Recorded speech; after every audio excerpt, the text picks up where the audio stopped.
Affinity is a big deal. I've been doing design and photography for 35 years, teaching those things for 30 of those years, and trust me, I've used every piece of software that has come down the pike in that space in that time. And I like Affinity. It is serious pro-grade software, and you literally cannot beat the price.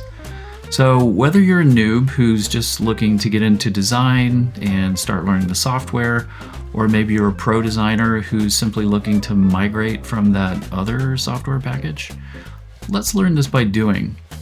Let's build a real-world ready brand identity suite in Affinity. Let's go.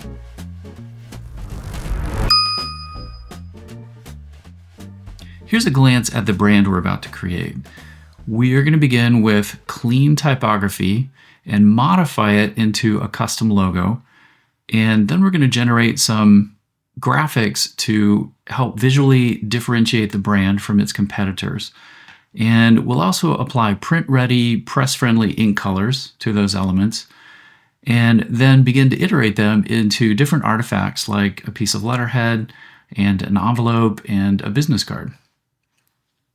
And of course, if you don't have Affinity downloaded and installed, don't forget it's at affinity.studio, not .com.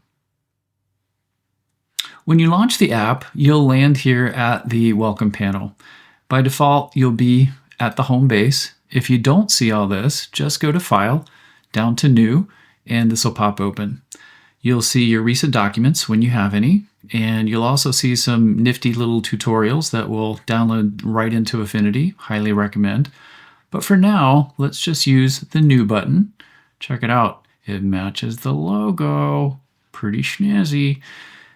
And pick any page size you want. Really doesn't matter. We just want a little practice page to fiddle with here. We will come back to these settings, which are very important, in the next video.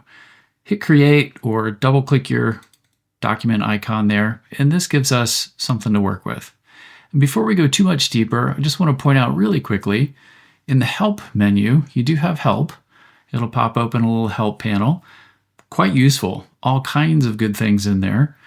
Also, don't miss the Affinity Learning Portal, which will send you to their website for all kinds of cool learning resources. Those are there. And under the Window menu, down under Help, you've also got an Ask command that opens the resident AI named Ritson, who's pretty good. Not perfect, but way better than zero. Quite useful. Okay, let's learn this interface. The most fundamental metaphor in the Affinity environment is the studio, and they live right up here in what I call Studio Row. Easy to move between them, but what are they? Why do we need these things? Well, in any other software, you'd actually be working in multiple programs. You'd be exporting, importing, round-tripping those files all the time, resaving them, refreshing them. There's a certain amount of tax that comes with that travel. While in Affinity, we keep everything under one roof and things stay quick and neat and efficient. I love that, but it does come with the cost of some complexity because it's big. There are a lot of tools and processes and functions in this one program, and it can be pretty daunting, especially as you're learning it. So let's break this down just a little bit. For example, vector and pixel are literally the first branch on the family tree of computer graphics. Vector is drawing and illustration. Pixel is photographs and scans. So we have customized studios for those two kinds of computer artwork. If we switch to layout, we see we've got a customized set of tools and processes for that job.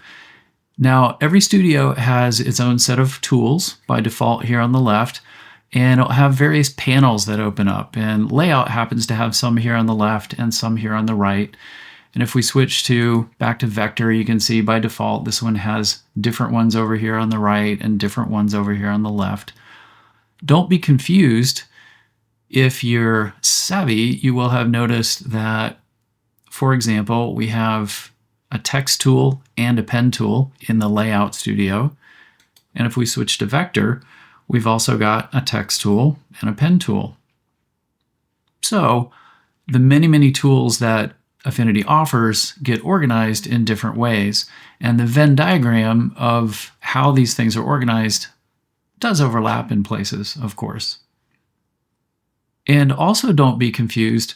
We're not talking about switching documents necessarily. We could be talking about using the same exact document in different studios.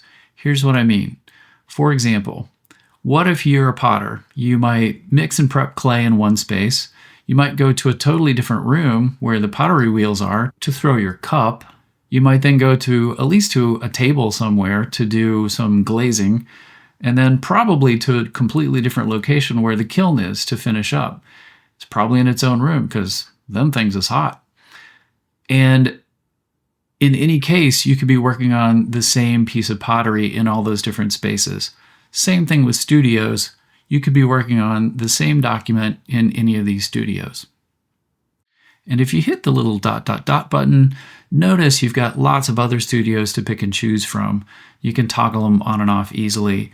What if you stinking hate AI? You can toggle that off. What if you're a photographer? You could turn on color grading. What if you're a major typesetting nerd like me? You could turn typography on.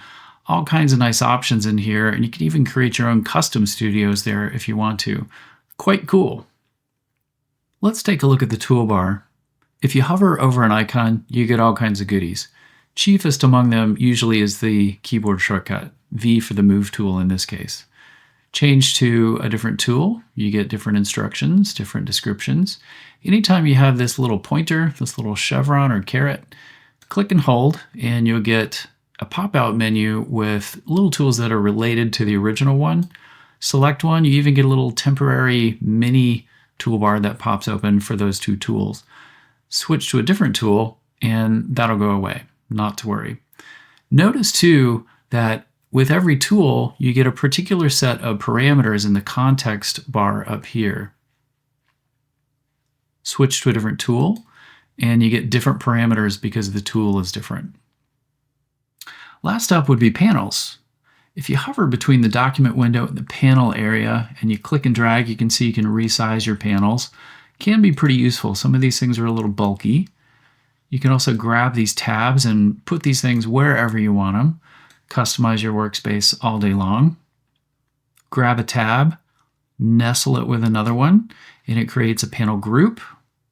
Grab that panel group either by this little bar or by the window bar, and if you hover in the right place, you'll actually find a drop zone in this light blue ghosted area. Drop it and create a column. Some more tricks. You can drag those little tabs back in where they were originally. You can see you can customize this heavily. Drag one off. Here's the final little trick I'll show. With the tab, come in over an existing panel area, and if you hover carefully, you'll see it makes its own drop zone inside that column. Drop it there, and it will wedge it between what was there before and what was above it before. If you get this completely messed up, you can always go up to the window menu to panels and just reset them to their original factory positions. We'll always go back to the same position that way. Or let's also say, maybe you have achieved a custom layout that you really like for your tools. You can also come up to Window and Panels and add a preset. And you can call that preset whatever you like. Hit OK. And now that's a preset that you can always come back to. Like say I'm on the factory and I want to go back to my custom one, go back to Panels, and ta-da, it shows up in the list that way. So super highly customizable. And that's about it for this one. Please do join me in the next one, and we will get started on the project.